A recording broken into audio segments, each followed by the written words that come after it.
Assalamu alaikum. My name is Farzana Sheikh and I'm a homemaker.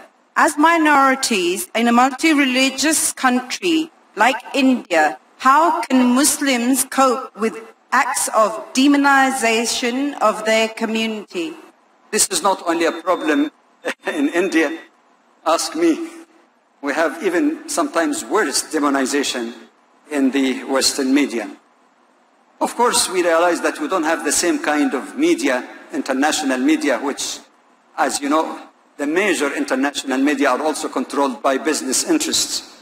And when we had a meeting with the media people in the first day of this blessed conference, I was telling them very frankly that media is a business, and for business to stay in, they have to sell something.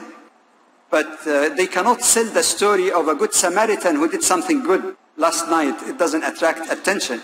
But when there is violence, when this, that, that's where the media actually thrives on. But unfortunately, the application seems to be very, very impartial towards Muslims. For example, we often hear the term Islamic terrorism and Muslim terrorism. Even if a crime is committed in the street, say a Muslim man did this, even in Britain recently, 5 Muslim men were accused of doing this or planning this. Have you ever heard the same term during the conflict in Northern Ireland? A Catholic terrorist, a Christian terrorist, a Protestant terrorist? Have you ever heard the term, for example, Jewish or even Israeli terrorist who committed acts of terrorism against Palestinians?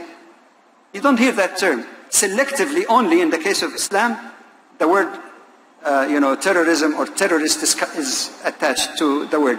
But I come again to the heart of your question. What can we do? We should not just sit there and do nothing. I think there are a lot of people who are misled, but there are a lot of people also who are honest and open-minded. So on individual level, we have to communicate with our neighbors. We have to communicate with our friends, our colleagues at work. On a different level, we could have something like what we call in Canada and United States, city hall meeting, open meetings where our friends from other communities can be invited, at least those who are reasonable and open amongst them, so that we can discuss the issues together.